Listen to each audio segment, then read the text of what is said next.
What's holding you back from starting or growing your business into what it can be? Well, if you're listening to this, it's not a lack of information.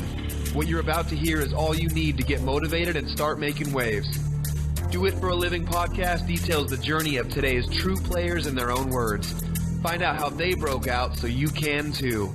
The time is now. The time is always now. Welcome back to another episode of Do It for a Living.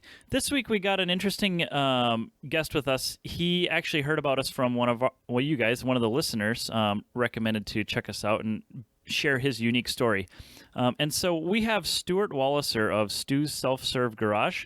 And if you can't guess by the name, this is one of those do-it-yourself type of garages. And I'm sure lots of people listening to this have thought about it. I even myself have thought about it, but it's one of those that you start thinking about the insurance and the liability of somebody fixing their own car, and you're like, I don't want to be anywhere near that. And so Stewart has actually gone and done this, and so we are going to find out how a self-serve garage is actually working in real life. And so we've actually had one in Dallas as well. That was really fancy, and it, I believe, is shut down. That was a couple years ago, but so it's an interesting business model. So let's go ahead and get started. Stewart, how are you doing?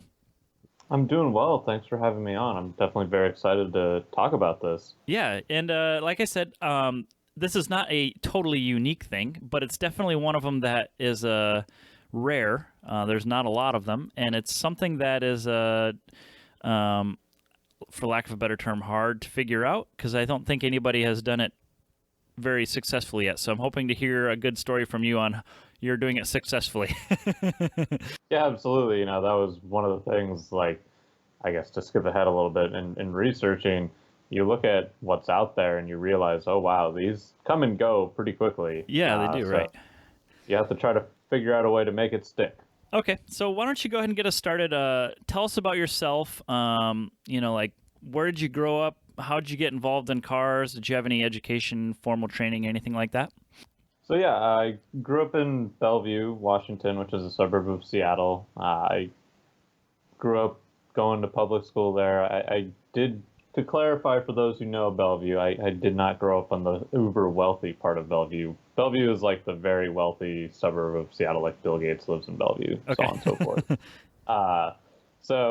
But growing up, standard middle class, I grew up liking sports. I played baseball, basketball, I got into skateboarding, but I always had a love for cars. I mean, I was the kid who was like, I want to turn 16. I want to be able to drive. From a very young age. Some of my earliest memories are making cars out of wood blocks in preschool. So I've just always been all about cars, even though it didn't become a hobby until I could drive because, well, I just never had the opportunity. I turned 16. My dad bought me a $500 car. It was a 1988 Audi 80, and the person that he bought it from believed in duct tape fixes everything. It had 235,000 miles on the broken odometer, so it was in rough condition, which is pretty straightforward for a $500 car. But and he bought it for me. That one was Quattro? No Quattro. Oh, so okay. Very base model. It was stick shift, so I learned to drive stick. Okay. It was a great car all the way until it died. But when my dad got it for me, he said, I bought you the car. It's your job to keep it on the road. Okay. I'm not going to pay for the mechanic. I'm not going to, So it was my job to keep it on the road. So at the same time, my neighbor, he bought a 1996 Mustang Cobra. And we're like, well, we want to make that thing go fast, but we don't want to mess anything up by working on it ourselves. So what we'll do is we'll learn on my car. So we would do the brakes and the oil change. And so if we messed anything up, it's like, oh, we broke the $500 car, not the $10,000 car. Yeah. And so that's kind of where I got my start in working on cars. Was my car was the test rabbit, I suppose. It was fun though, and I realized pretty quickly, like, oh, people want to work on their cars. And like a lot of my friends were working on their cars, and then I learned that I could learn more by convincing my friends to buy the parts, and I would come over and help. And so that's actually how I started getting a lot of experience, was I was convincing friends to do like engine swaps or like big mods, because they're living at home and they're working a job, so they're getting paychecks that they can spend frivolously. And I was like, yeah, I can learn a lot that way. And so I ended up going to college, but I ended up dropping out after 2 quarters. So I didn't really make it very far. Okay. My original goal going to college was actually to become a surgeon, but I was sitting in my dorm room in December, and I went to Central Washington University in Ellensburg, which is very, very cold, windy, snowy, icy in the winter. So in December, it's like 25 degrees, snow and ice on the ground. At the time, I had a Toyota Tacoma, and I needed to do the whole suspension and had the classic taco sag. And so the classic taco sag is the rear springs. They sag, and so the back of the truck looks like it's sagging. Yeah. And so I bought a whole suspension kit for it, and I was staring down the prospect of doing this in the dorm room parking lot. And I didn't really like that idea. I was like, that doesn't seem the best. So I started calling some shops, and I was like, hey, can I do this job in your parking lot? Or can I do it in your garage? Or can I borrow some tools? Or could I use a lift? And everybody's like, no, there's no way you can do that at our facility. And so I was sitting in my dorm room, and I was like, man, I wish there was this place we could go to. They'd have the lift and the tools and the equipment, and it'd be heated and inside, and maybe there'd even be a guy there, so if I had any questions, I could ask. And I thought to myself, dang, that's a really good idea. And so that's how I kind of started getting into the research of what is a self-service garage. And up until that point, I never really even thought that I would get into the automotive field. I kind of always figured it would be just kind of a hobby. I would never actually do it for a living. Mm-hmm. And so it was kind of shocking for everybody who knew me to go from I was dead set on becoming a surgeon to all of a sudden I'm starting a business. I had only ever really had one job, and it wasn't anything to do with cars. And so I ended up just grabbing and going, and really just made it work. Now, the beauty of this, the model that you picked, is you don't have to be a mechanic to do this. You don't have to have ASE certifications. You don't have to have 10 years of tuning experience or anything like that. You can literally, you're just managing the business, not necessarily fixing the cars. So it's I guess not as steep of a learning curve, but it's more of a business, right? Rather than a mechanic.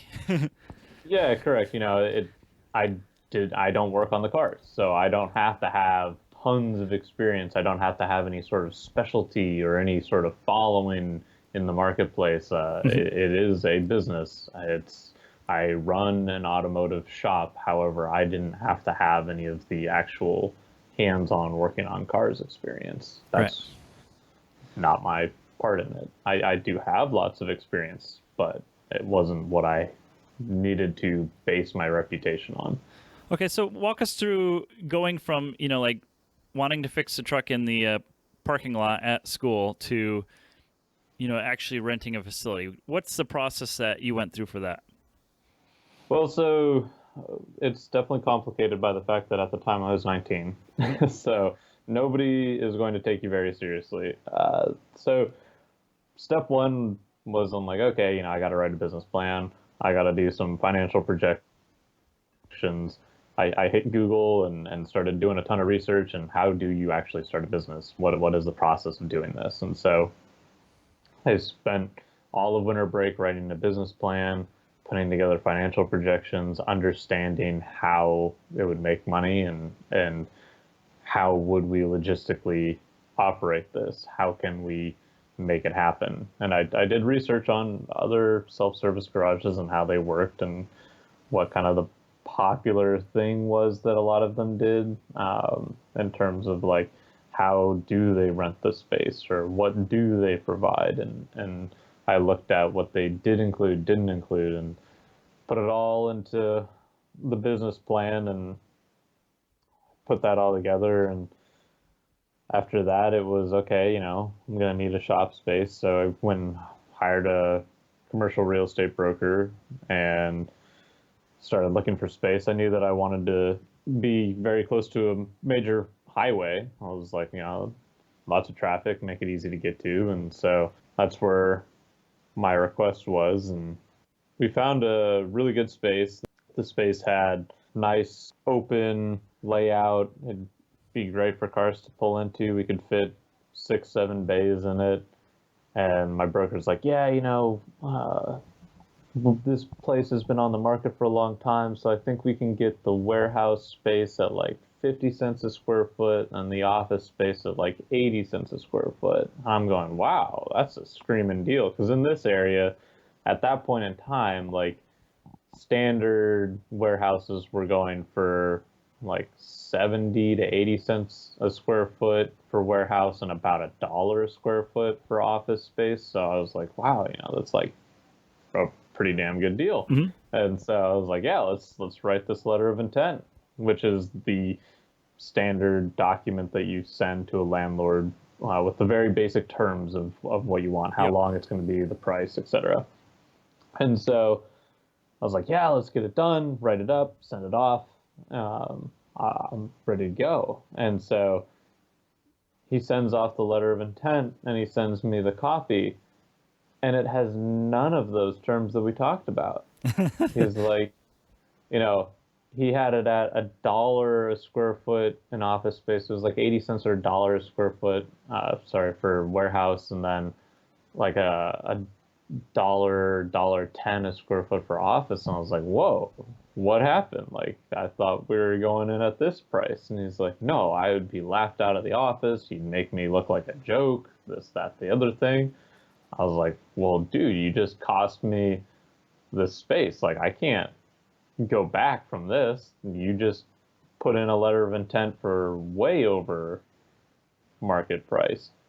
And I had to fire him. And then I couldn't lease that space because, well, there's no way the landlord's going down in price that much. So that was my first learning experience of you got to be very careful with who you're working with. Yeah. Not everybody's going to have your best interest in mind. He was looking for a nice, fat commission check. Yeah.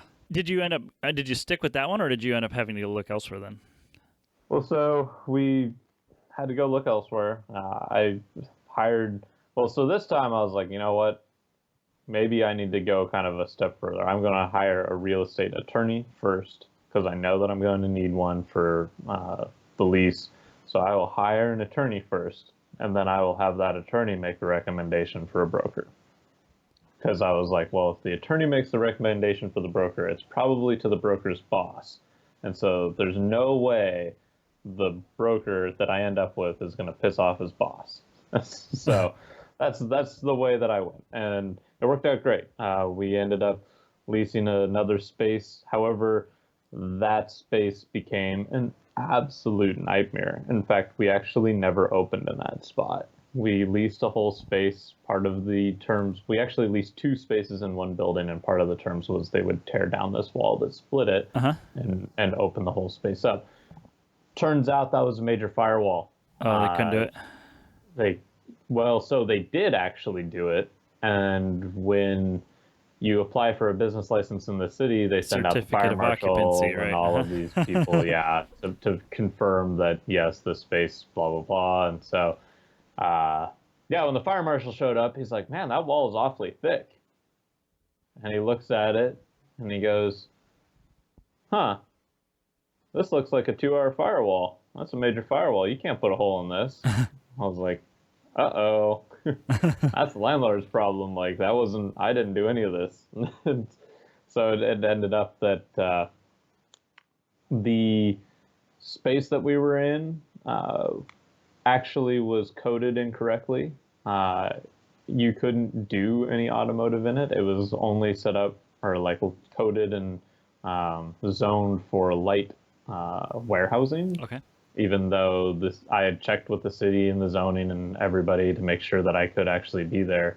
But I guess somebody had filed some fraudulent paperwork to make it seem as though I could be there, and that the blueprint didn't show that that was a major firewall. And so we ended up getting out of that lease. That was probably one of my worst life experiences, Right. because we were actually days away from being able to open. So you had to your then lifts and having- everything in there already set up? Yep, we had all the equipment, all the tools, everything wired, ready to go. I mean, we were ready to open. Ouch. That And sounds like an expensive mistake. yeah, that was a very expensive mistake. We also had to get everything out in 3 days. So we had a Saturday, Sunday, and Monday to remove everything and put it into a storage unit. Because of the fire marshal, or because of the landlord that rented it out to you?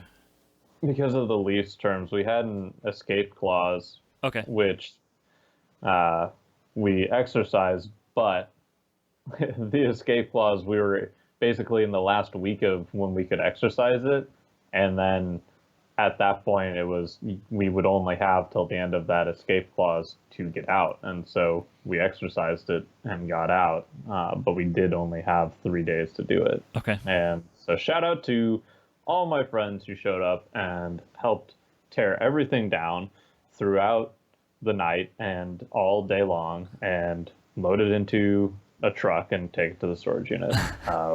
Had quite a few people show up and help, and couldn't have done it without them, because it's a whole shop. It was an entire 7-bay shop that needed to be completely disassembled and put into a storage unit. Okay. So that's a pretty horrible start to this, going on 2 locations. So what's something you're doing right now that has you fired up, that maybe, like you got into the right location, right? Well, so yeah, we got into the location that we're into now, been here for over 5 years. In fact, we just signed another 5-year extension, so we'll be here for at least the next 5 years. And what's got me really fired up is we're growing rapidly, and we're getting ready to expand. That's kind of been the goal the entire time, is add more. And so we're in the process of fine-tuning and getting all of the little details in place, so we can get ready to expand. That's kind of the goal for this year, is nail everything down so we're ready to copy and paste. Okay, and how has the location of where you're at? Are you in Bellevue still, or is it somewhere else? So we're in Kirkland, which is just north of Bellevue, Okay. Still on the east side. And so we're right along 405, which was exactly what I wanted. I wanted to be on the 405 corridor, and location's super important. People have to be able to find you. People have to be able to get to you easily. There's a lot to be said about where you actually put your business, on top of, you want to make sure you're where your demographic is. Yeah. If you put your business, if you have like a Uber luxury business and you put it in like a poor area, it's not going to succeed, right? So you got to make sure that your demographic actually is in the area you're going to. And so likewise, I'm sure the ultra wealthy people are not fixing their own cars either, right? Actually, not true. Cars are a universal thing, and people have loved to tinker on cars at all income ranges. I mean, we have, one of my kind of favorite stories to tell is, we have a local company executive, one of our major corporations, and he comes in and he likes to tinker on his cars. Okay. I mean, he's got cars that have hundreds of thousands of dollars in mods into them, and he does a lot of it himself because he enjoys it. Okay. At the same time, I have him working in one bay, and in the bay next to him is a pizza delivery guy who is barely getting by. He can't afford to take his car to a mechanic. He doesn't have the tools. He can't work on it because he lives in an apartment. And so he's racking up tons of miles on his car, Changing the oil in your place, huh? Or whatever, right? Changing oil, changing brakes, because it's the only way you can afford to keep the car on the road, and that's his source of income. Okay. And these guys are chatting back and forth, having a good old time, talking it up, talking cars.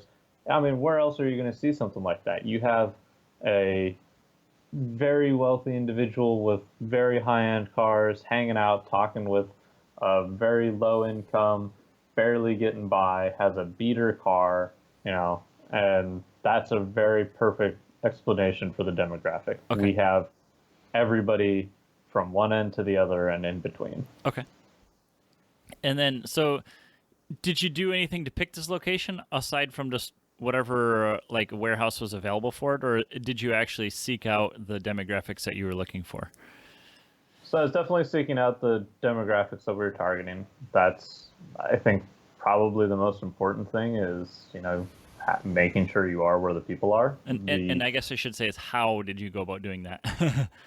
So, anybody who's attempting to lease anything competitively will have demographics for their building. Okay. They know how much traffic goes by. They provide the income ranges in the city. They provide a lot of the demographics that are there in that city and in that immediate 1, 2, 5, 10-mile radius. That's a very standard thing, or your broker can easily provide that to you. It shouldn't be any difficult information, and then you can just take that information and match it against your demographics you came up with in your business plan. Okay. And so it's not very difficult to find that information. It should be something that can be provided to you pretty easily. You just maybe have to ask. Okay. And so on top of making sure that the demographic was there, it's, is the space big enough? Is the concrete thick enough so we can put lifts on it? Are the ceilings tall enough so we can put lifts in it?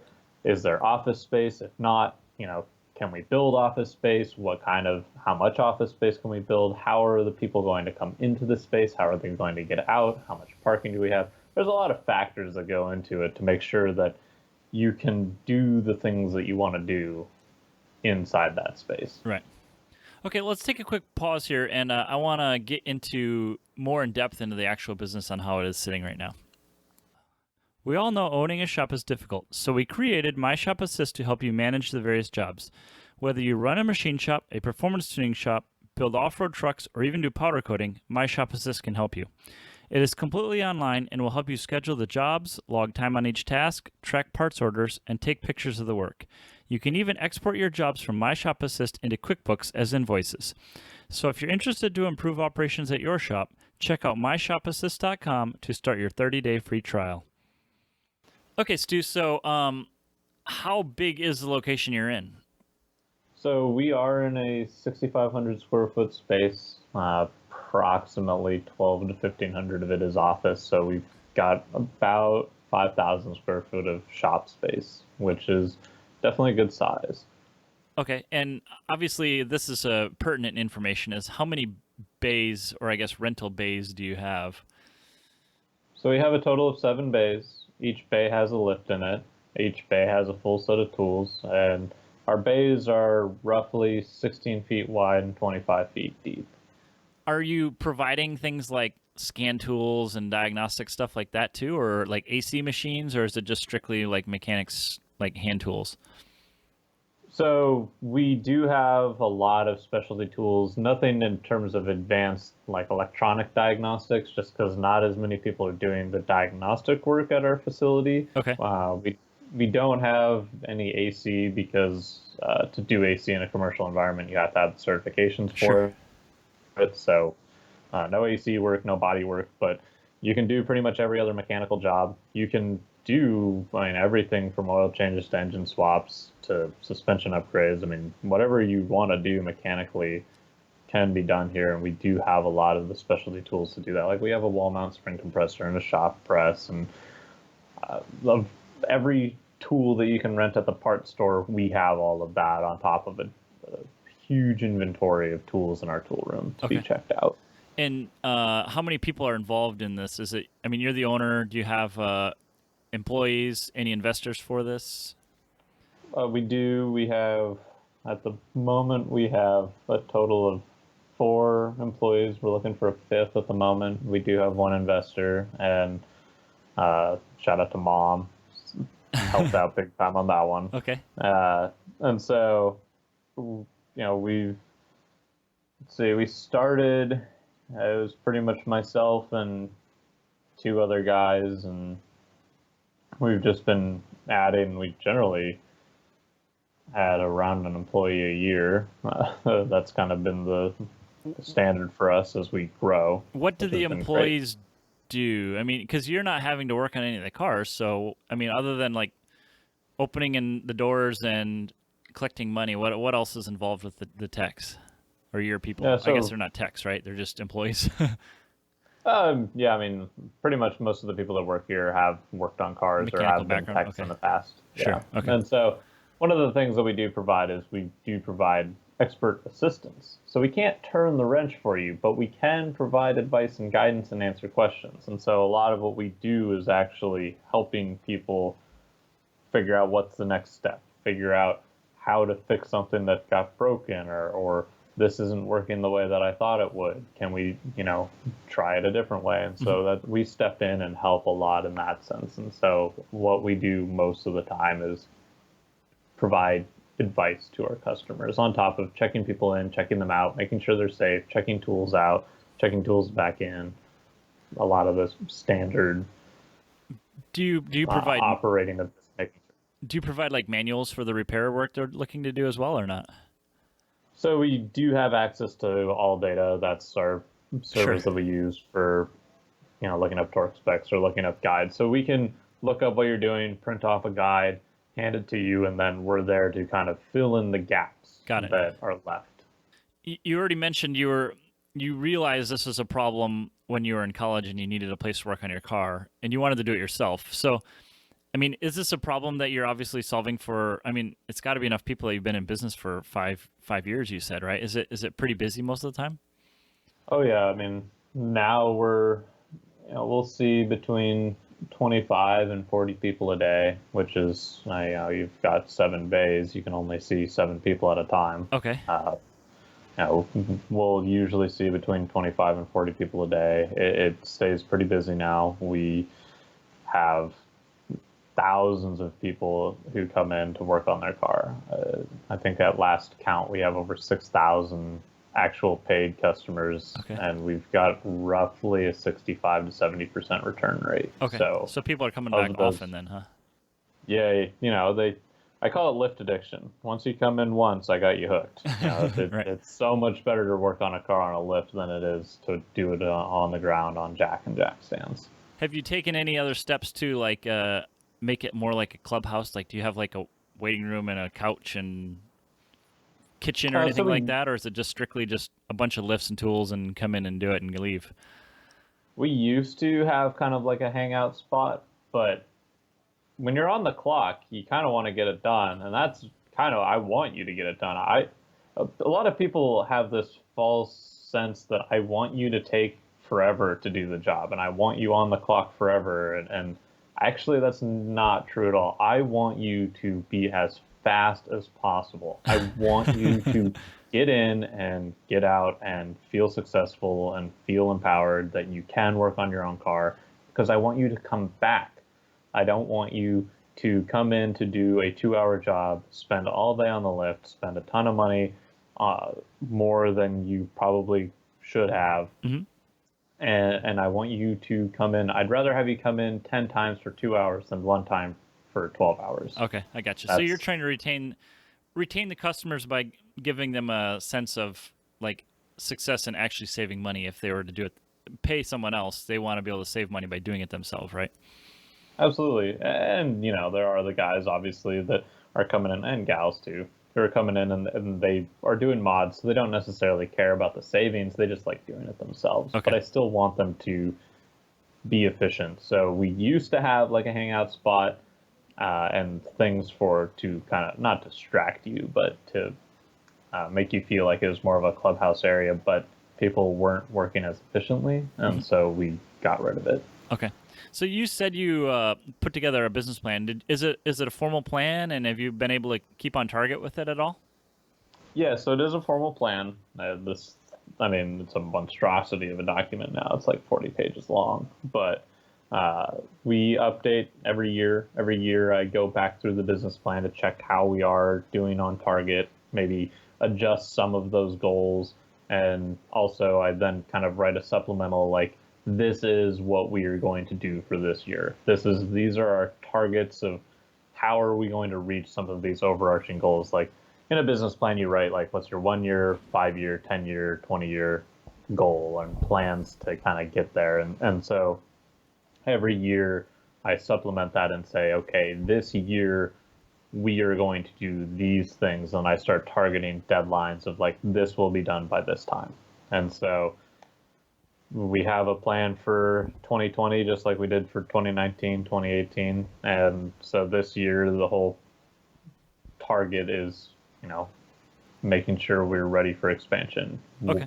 Doing the things that we can do to get ready for that. Now, it seems to me like when you talk expansion, it does not make, and this kind of connects to the interview we did the last interview with Nathan Sissio, where he suggested that his shop, and so he's a performance shop, and obviously they do the work themselves, but he suggested that going to a second location made more sense than expanding the first location. And it sounds to me like that would make the most sense for you as well. It's kind of like, instead of making your shop bigger, put another one in a different city, so that way you can reach two different demographics instead of more of the same one, right? Yep, and that's exactly what we're looking to do. We're looking to add another location so we can service a wider demographic. Okay. People are only going to travel so far, but the same group of demographics do live in other places, and so that's our goal. So then with the current location you have now, have you really nailed down how big the next location needs to be and what tools? And I would assume that's the goal, is to kind of like almost make this, like a turnkey, like almost a franchisable business, or at least you can just cut and paste and or copy and paste and put it anywhere you want, right? Yeah, absolutely.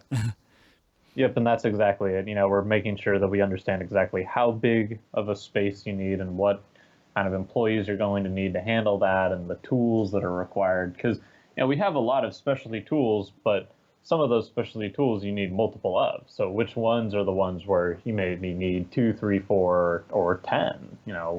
What are things that are constantly getting used versus things that aren't? There's a lot that goes into it, because we, on any given day, because we're not really scheduling that we are doing these jobs, we can see 7 people all doing a clutch job all at the same time. Mm-hmm. And so now you need 7 transmission jacks, and you need all of these tools because each person's doing that job. Now, that's not generally going to happen, but it's a possibility.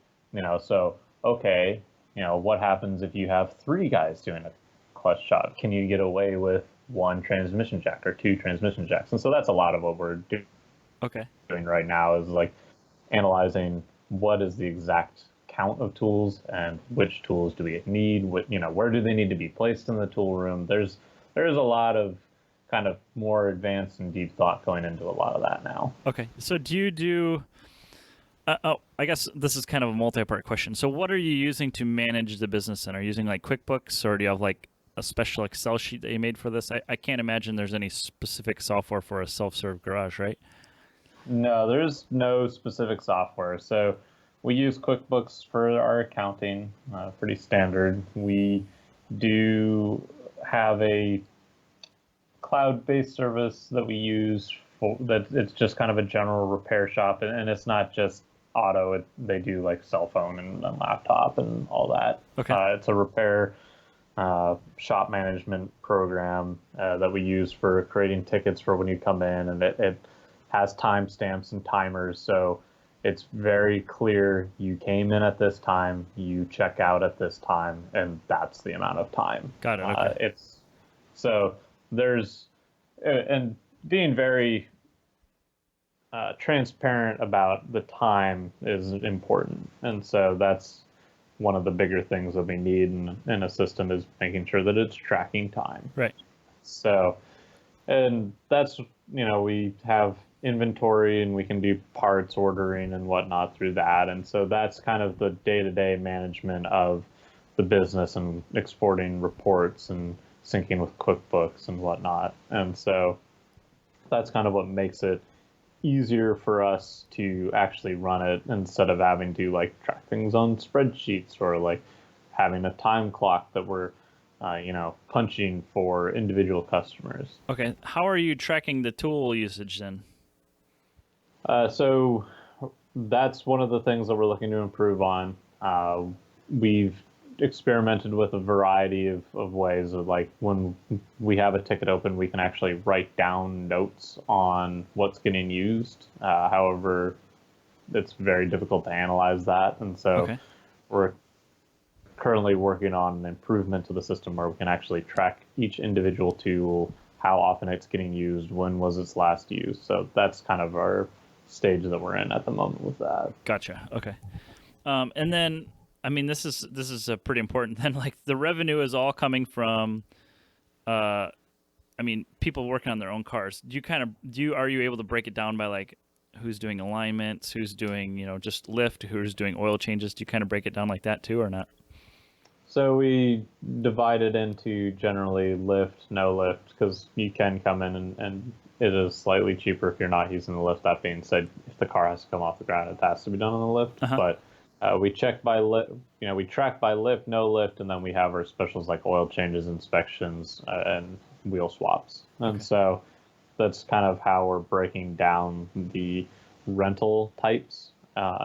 Inside of that, we don't have a way to actually track it metrically through a report, but on your customer account, we're actually writing down what you did. And so, for example, you call and you're like, hey, I want to do this job.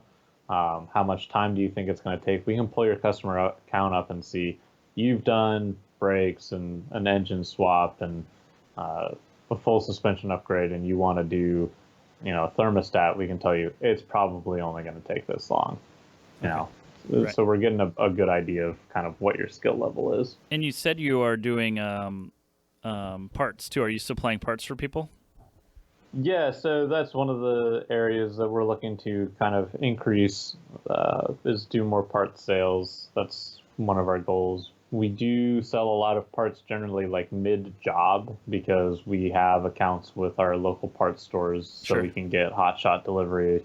And all the parts stores, we try to maintain a good relationship with them so they understand, like, if we order something and say we need it right now, they bring it right now. Yeah. Generally, we can get things as fast as, like, the fastest we've ever gotten a part was probably, like, just over 5 minutes because we're very close to parts stores.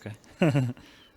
Now, generally, it's more like 20, 30 minutes, but, if somebody's working on something and they find an additional thing that they should replace or they break something, that's generally when we're making part sales. Most people come to us and they already have the parts. Okay. And how are you marketing this? I mean, and promoting it? Like, is it mostly word of mouth, or do you do like, you're trying to target local people, so Facebook advertising, magazines, radio. How do you market it?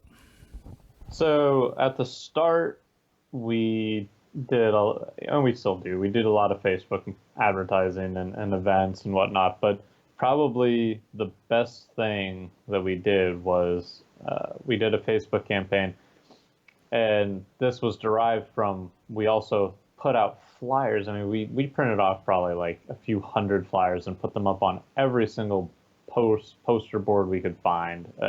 And we started getting guys coming in, and we asked everybody, how did you hear about us? And a lot of guys were telling, oh, well, my wife found out about you and told me that I had to come here and couldn't work in the garage anymore, or couldn't use the jack and jack stands because she was afraid of them. And I was like, oh, that's kind of interesting. And so at that same time, I was starting to learn a lot about Facebook marketing and how that worked. And I realized I can target on Facebook women who are married and in single family homes. Right. This is great. And so that was actually one of our very first Facebook campaigns, and we started promoting, which is kind of, most people think is kind of backwards from how we should be targeting men and people who are interested in cars, and we actually targeted women who didn't necessarily have to have an interest in cars, but who were married. And that campaign brought in like 10 times revenue of what we spent on it. And we started pumping thousands into it because we were getting tons of guys showing up going, my wife told me about you, and now I'm not allowed to work in the garage anymore. Interesting thought process there. Uh-huh. It worked. I went straight for the decision maker, and that worked. And that was probably one of the best and most successful marketing campaigns we ever did. That brought in a ton of business, and now we still do a lot of social media advertising through Facebook and Instagram. We don't do a whole lot of events anymore, and then it's just a lot of word of mouth. That's definitely the number one referral source for us is word of mouth. We have a unique service, but I place high importance on customer service and making sure that you are well taken care of and that you have a good experience and that you want to come back. And so that's very much my take on it is no matter what business that you have, you need to make sure you have excellent customer service. Okay. And how many hours a week are you working? So that can vary. It generally changes month to month depending on like if we have a major project happening, but generally I'm working in the 80-hour per week range. Oh, so still quite a bit, huh? Are you there like all hours of it being open and some or something? Or what are your actual hours for the place? My hours that I'm generally there about 30 to 40 hours a week. Okay. But I do a lot of working at home. Okay. So, gotcha. Or on the road or wherever I'm at. The thing about like owning a business is you are working everywhere.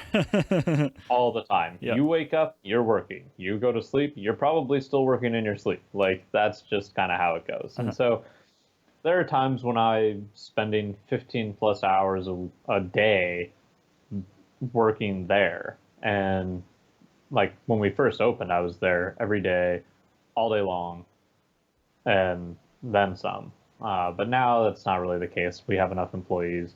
I do a lot of my work from home now in terms of like administrative stuff. But if we've got a major project going on, like we did a complete tool set upgrade early 2018, but we started on that project in 2017, and we brought in all new workstations and a whole new tool set, and we put all of the tools that are in those workstations in these foam organizers, and we did the full CAD design for the foam organizers. We did all of the computer-aided machining tool pathing and everything for it, and then we actually bought a CNC router and cut it all ourselves. Okay, so you're doing shadow box is what you're talking then, huh?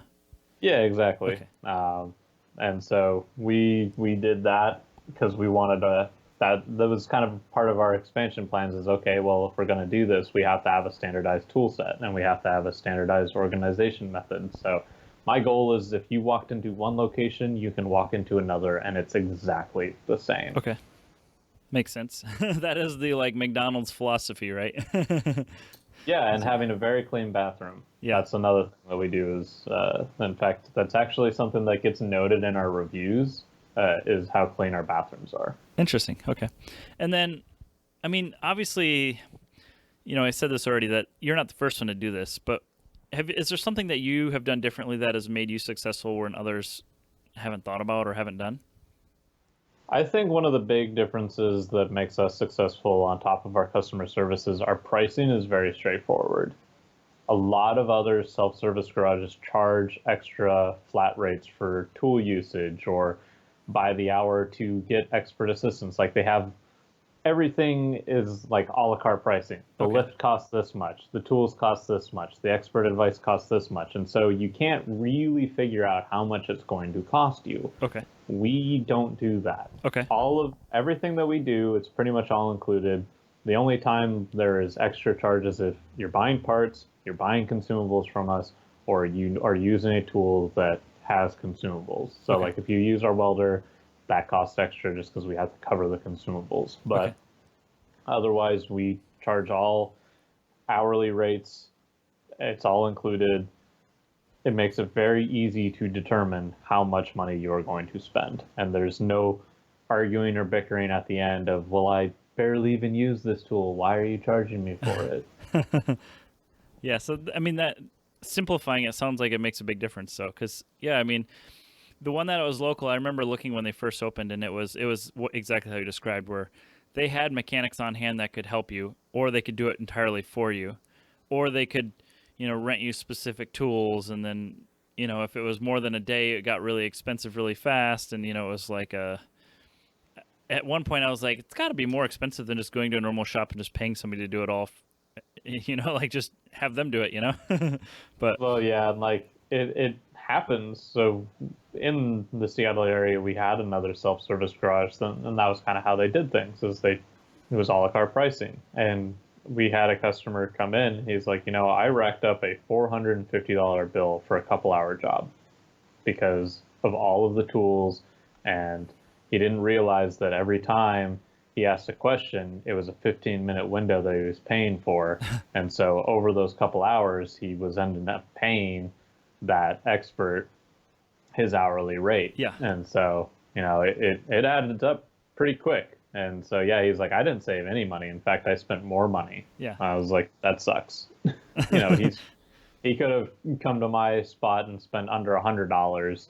And instead he went to this other spot because he thought it would be cheaper because the hourly rate for the lift was less. Right. And he ended up spending more than 4 times more. Wow. Okay. Yeah. And it's,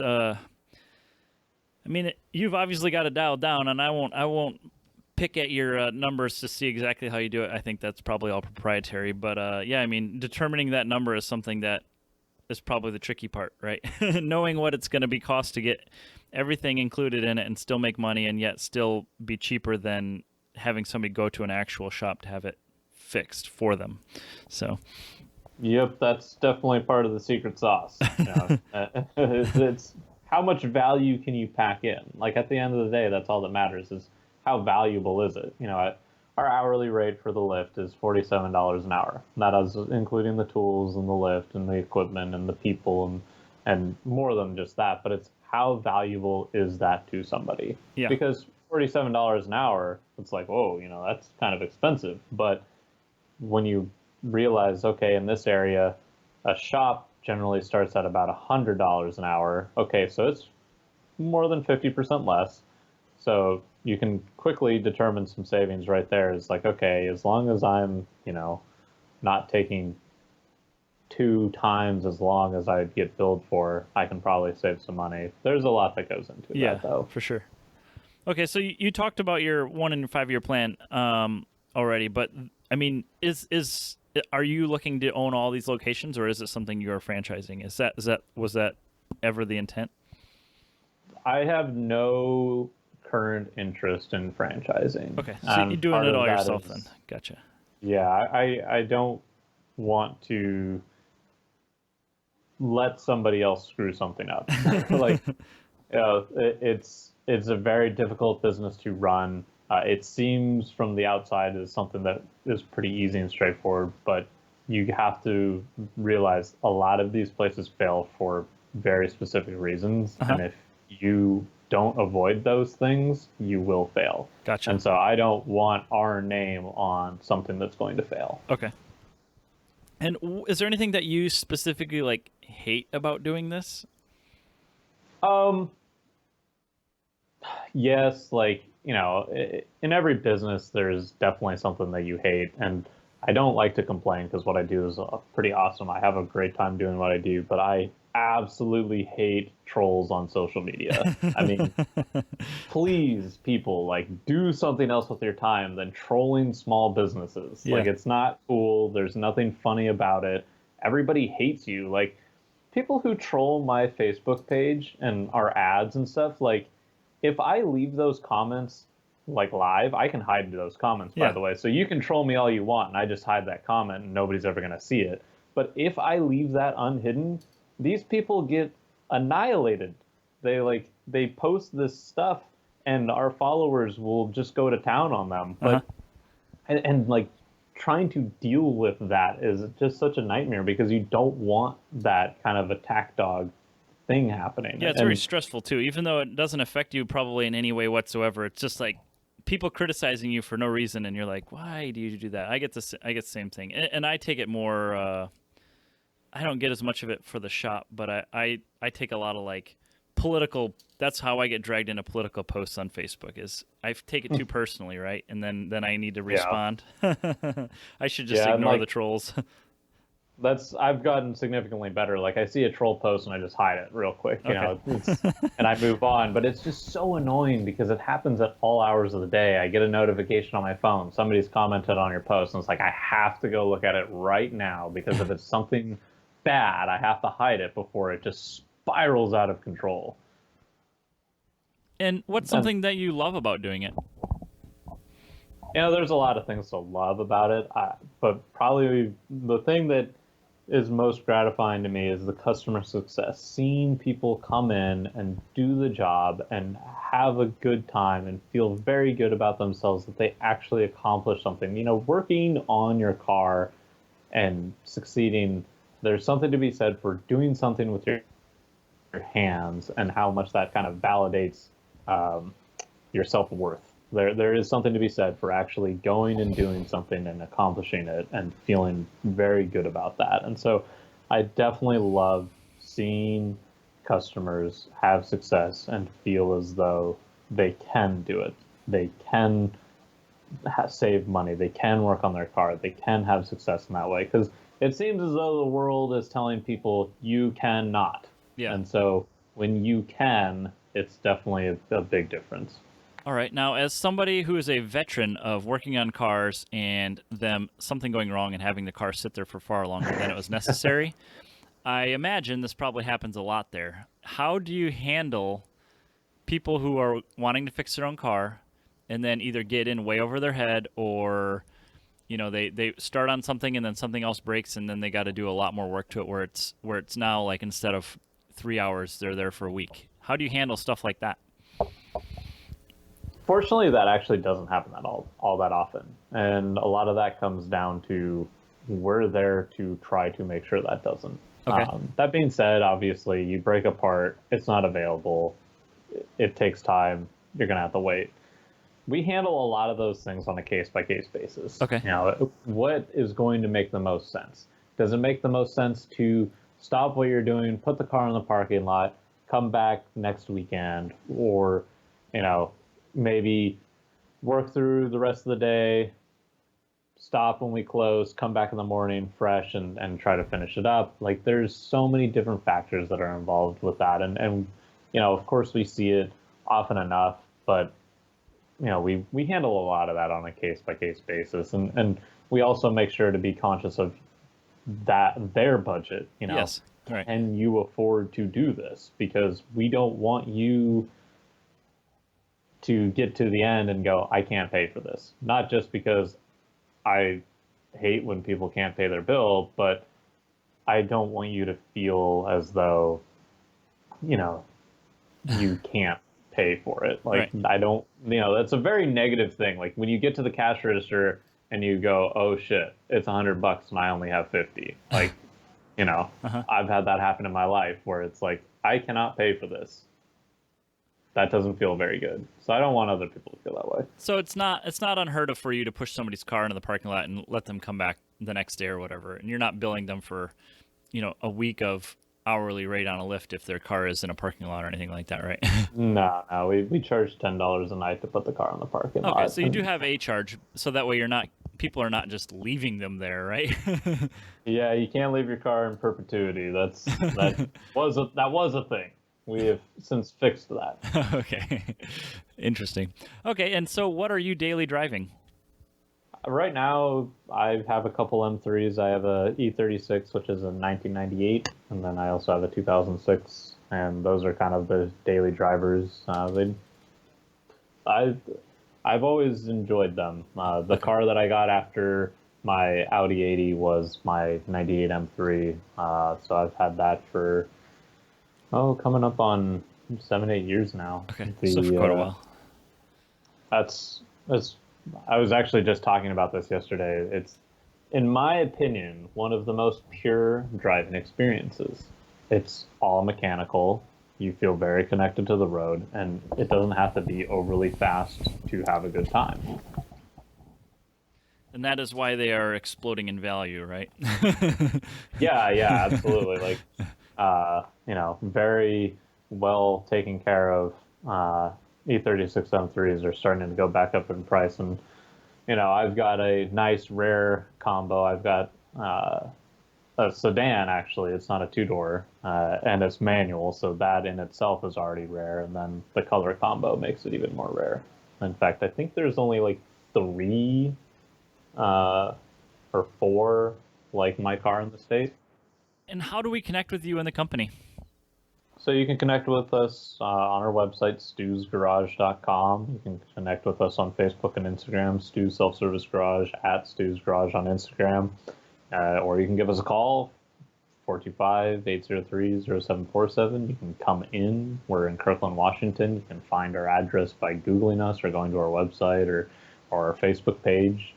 You can connect with us by email, contact@stewsgarage.com. We're pretty quick on our email responses too. So, however works best for you, generally you can connect with us that way. Awesome. Well, Stu, I really appreciate you taking the time and kind of sharing your story on how you got this thing going and how it's working for you. Absolutely. I appreciate you guys having me on. Thanks for listening to Do It for a Living.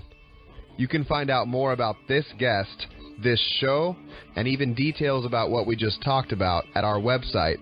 Check out the Facebook page at facebook.com/doitforaliving and tell us who you want to hear from. And most importantly, subscribe to the podcast. Click subscribe. Do it now. Seriously. I'll wait while you grab your phone. Open up the podcast app. Tap the subscribe button. When you subscribe, you help us gain momentum and attract more high-level guests. Thanks for listening.